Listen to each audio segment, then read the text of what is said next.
teaching Pakistani Kamila Shamsi's Home Fire, published in 2017, a novel about jihadism, among several other issues, I had to grapple, along with my students, with issues of ethics, justice, empathy, and global ethics. The novel, which is a modern take on Sophocles' Antigone, narrates the stories of 3 British siblings with Pakistani origins. The 19-year-old Parvez, standing for Polynices in the Greek play, who has a remarkable gift of dealing with sound effects, is manipulated by an ISIS recruiter and duped into joining jihadists in Syria. There, he is given the mission of adding sounds to the terrorists' videos registering executions of infidels. Disillusioned, Parvez manages to escape to Turkey, where he expects to meet his twin sister Anika, the counterpart of Antigone, and safely go back to London. But he is assassinated by an ISIS agent, and his corpse is deported to Pakistan, as Karamat, standing for Creon, the Home Secretary, not only revokes his citizenship, but also refuses his burial on the British soil. I won't finish. I don't want to play the spoiler. If you want to know the end of the story, you can read it.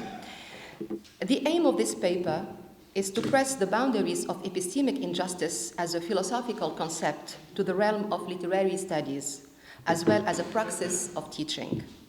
Among the thorny questions raised in the narrative and meted with a heated debate in the classroom are: can we trust a repentant terrorist? Should jihadists be accepted back home and reintegrated in society? Do they have the right to speak? Translated into philosophical parlance, these queries would yield the following questions. Can jihadists be accepted as epistemic agents?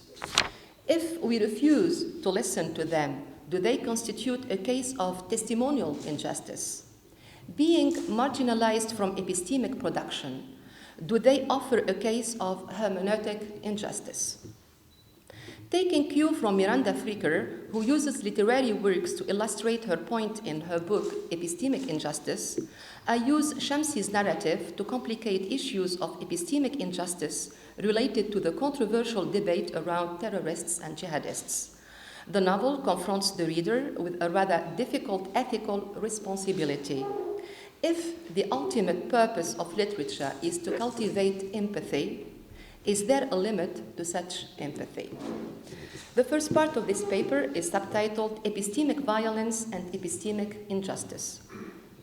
Miranda Fricker's Epistemic Injustice is hailed as presenting a breakthrough in bringing ethics and epistemology together.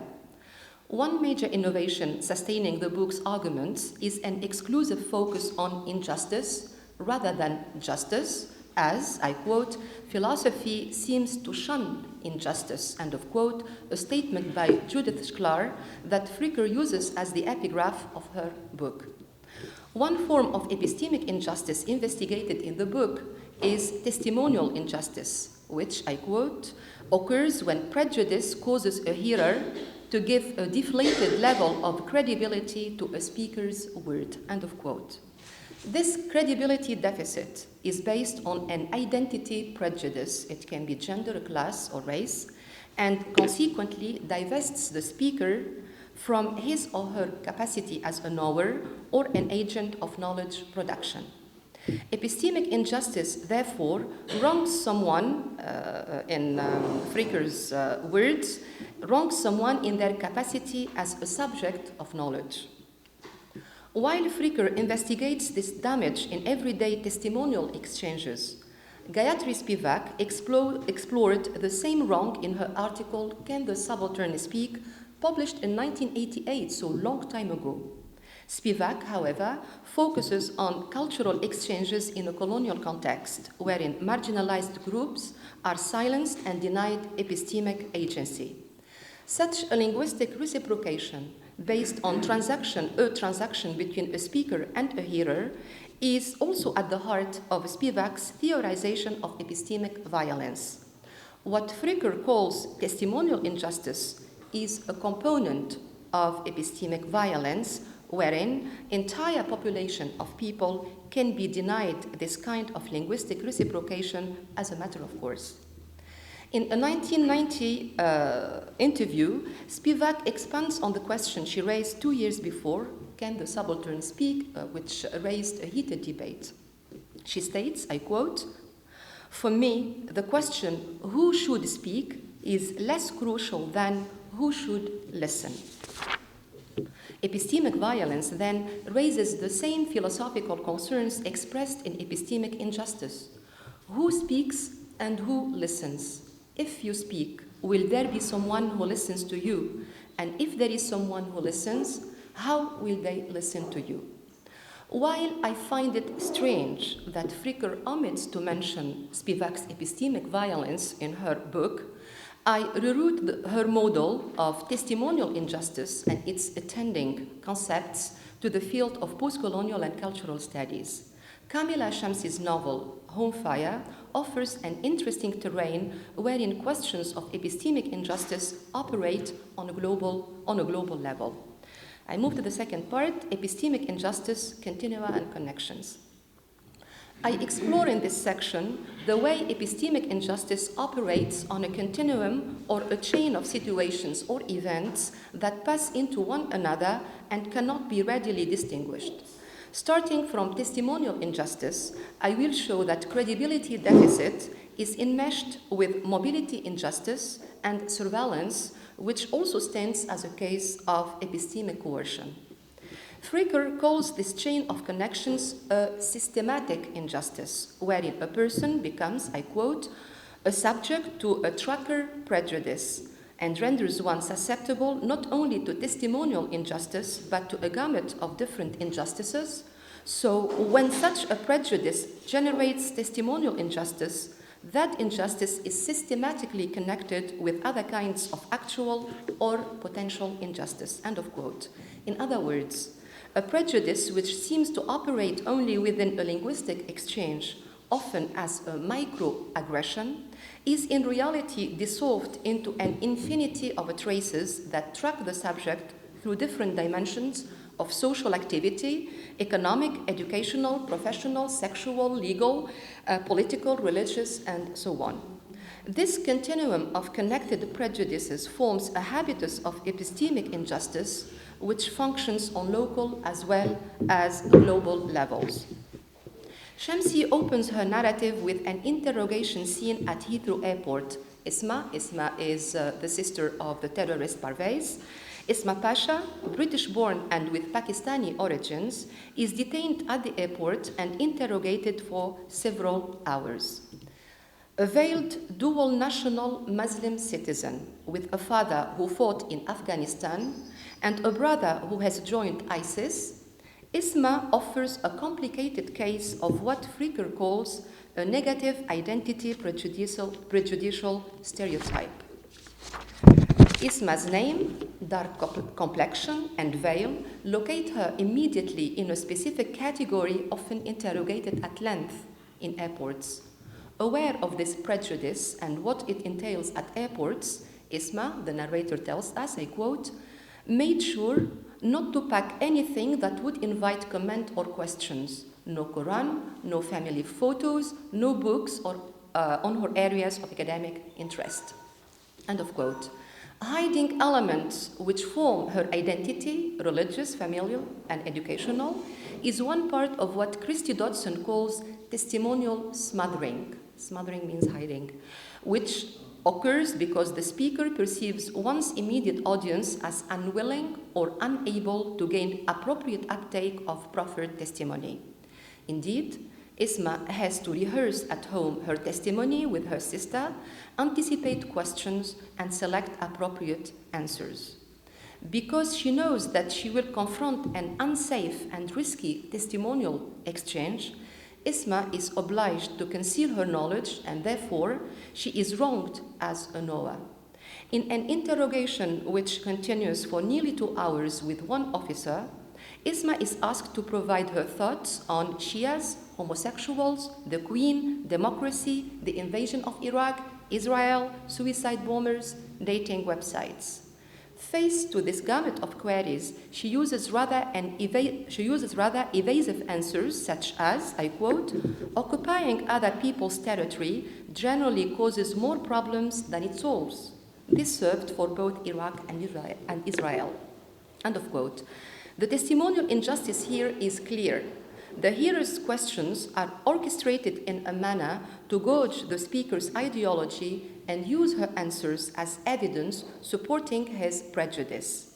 Limiting a speaker's speech or obliging her to take a discursive detour is called by José Medina an epistemic death, which calls for epistemic disobedience and epistemic insurrection. Isma is deprived of her agency as a knower and obliged to adopt an epistemic subterfuge. Shamsi's fictional rendering of testimonial injustice aptly recreates such an injustice in real life. As an aftermath of 9/11, airports are transformed into a surveillance machine. Epistemic injustice operates now on a global level. It targets specific ethnic groups and veers towards rather prejudice. The epistemic injustice Isma faces at the airport fuses with another type of injustice, namely mobility injustice. She is not only wronged as an epistemic agent, she is also denied free movement. Isma is coerced into immobility for several hours. She even misses her flight.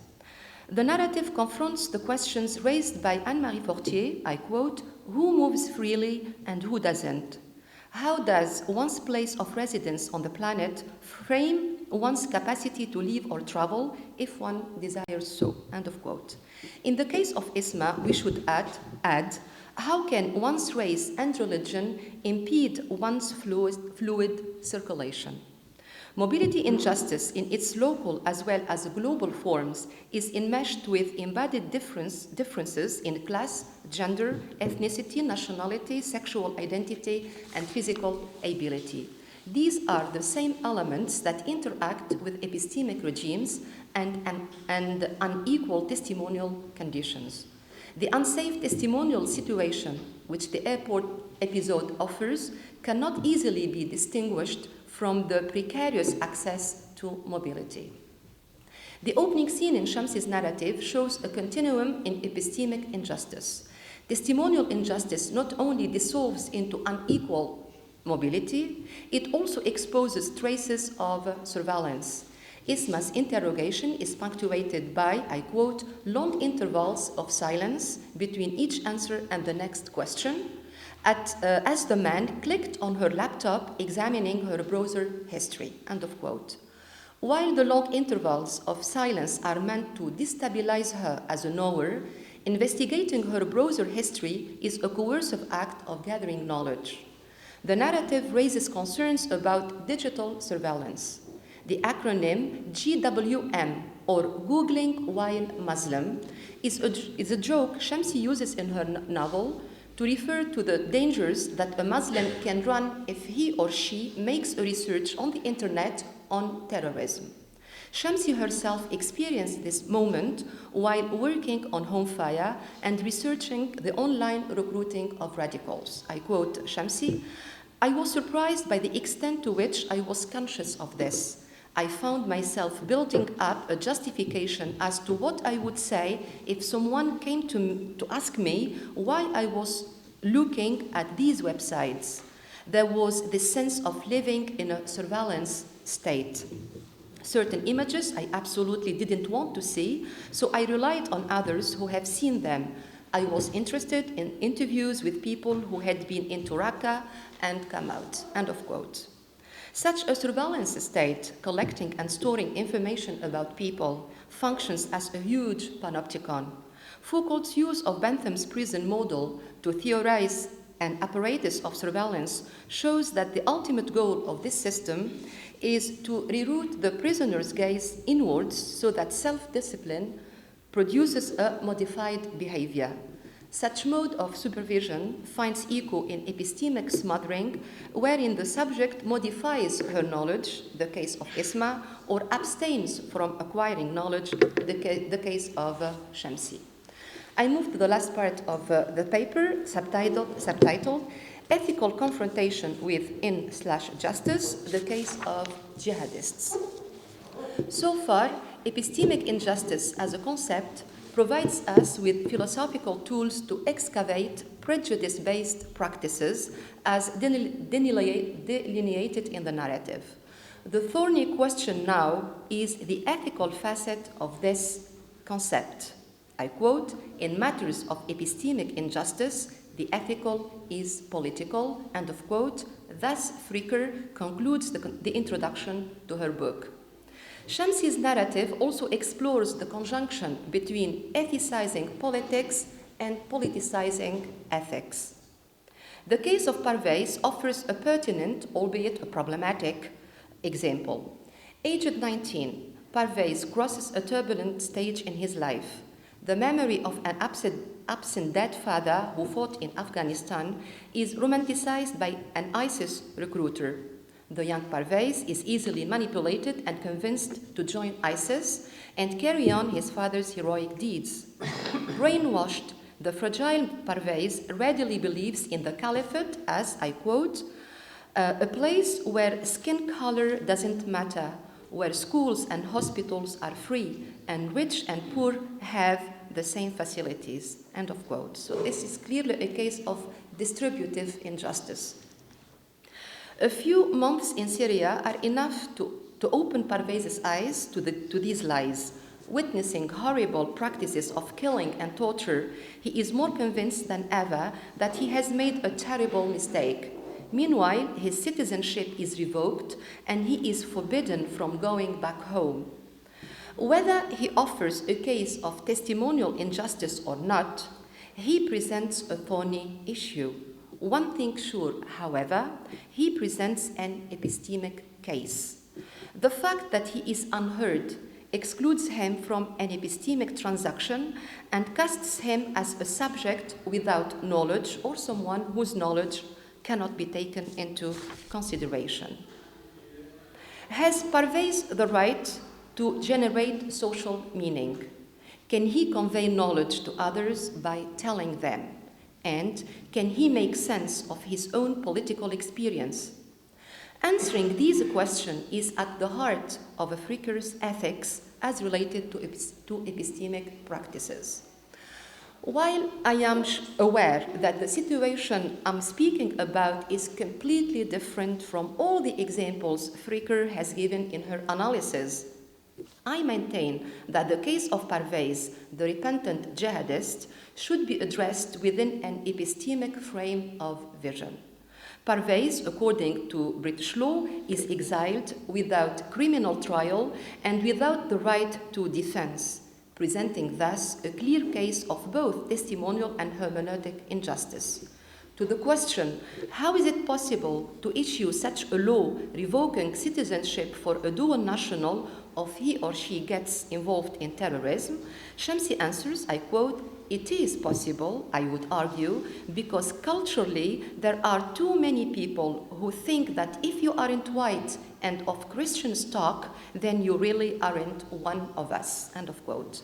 Revoking a dual national citizenship is based on a racial prejudice and not on justice. It is, in Isma's oxymoronic phrasing, an unjust law.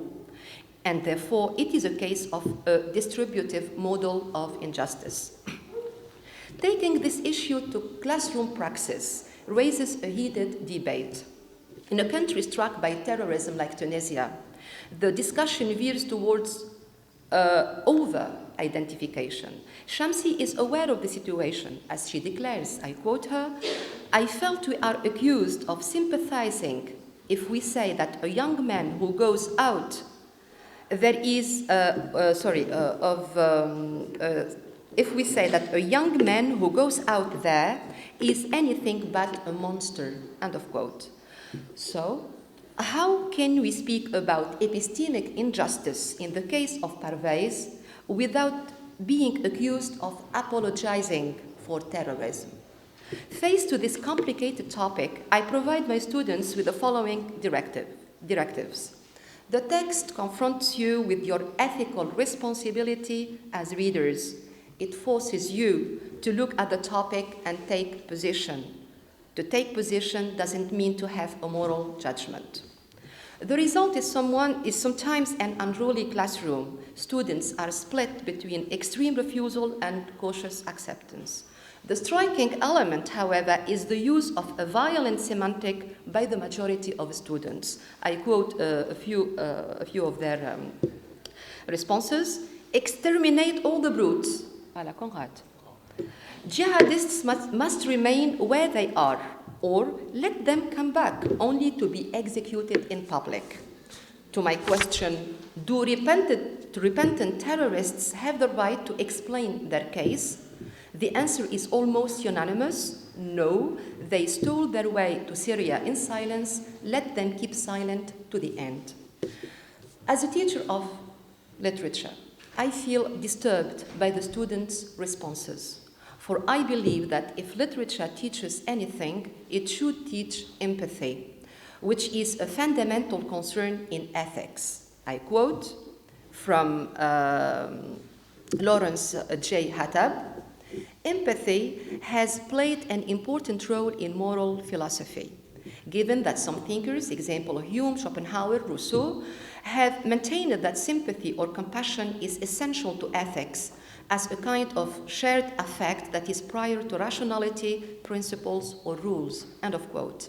The last part of the statement is extremely important as well as relevant to Parviz's case, as it distinguishes empathy from social and juridical regulations. Fricker's analysis of the virtuous hearer, which we can apply to the reader also, stresses the empathetic engagement in a testimonial context. This explains her use of Harper Lee's novel, Kill a Mockingbird, being a narrative particularly attentive to empathy. Atticus is one character, he's a lawyer in the novel. Atticus' conception of empathy serves as a pivotal ethical concern in the narrative. I quote, "You never really understand a person until you consider things from his point of view, until you climb into his skin and walk around it," end of quote. The text then confronts us with the following questions. Can we consider things from a terrorist's point of view? Can we climb into a jihadist sister's skin and walk around it? Can we walk in the shoes of a fundamentalist? Philosophy comes at the rescue of literature here. Thank you, philosophers. To empathize doesn't mean to justify or apologize. It is, according to Hattab again, a vicarious sharing of an affect which is most clearly shown when one is not directly undergoing the other's feelings and circumstances. End of quote.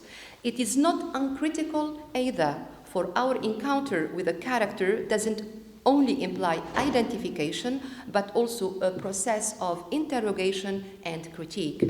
And yet, as Nussbaum reminds us, the first step of understanding the world from the point of view of the other is essential to any responsible act of judgment.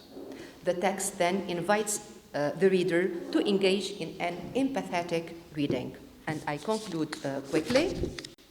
Miranda Fricker's philosophical reading of a literary text to exemplify her concept of testimonial and hermeneutic injustice provides another evidence of the epistemic affinity between literature and philosophy, a venture that energizes, for instance, Martha Nussbaum's excellent book titled Love's Knowledge, Essays on Philosophy and Literature.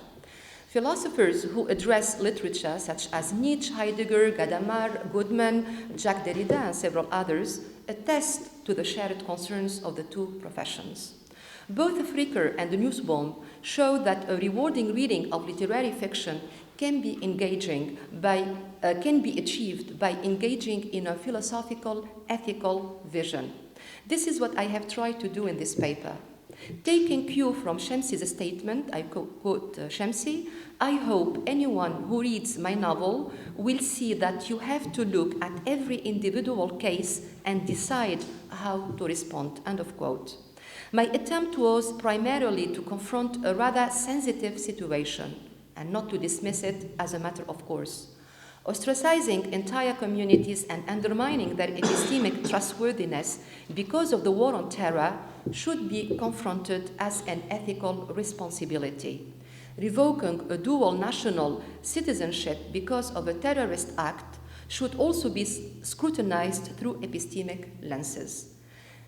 Teaching Shamsi's narrative for 2 years now, I feel delighted with the fact that I have managed to win several reluctant students to the camp of an ethical and empathetic reading of the novel. Such a reading finds an impetus in Spivak's derivative position vis-à-vis the ethical and the epistemological. I end with a quote from Spivak, which may then raise some debate later on.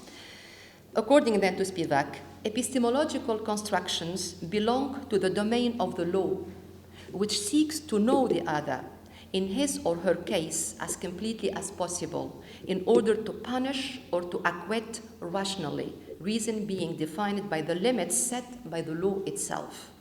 The ethical interrupts this imperfectly, to listen to the other as if it were a self, neither to punish nor to acquit. End of quote. Thank you very much.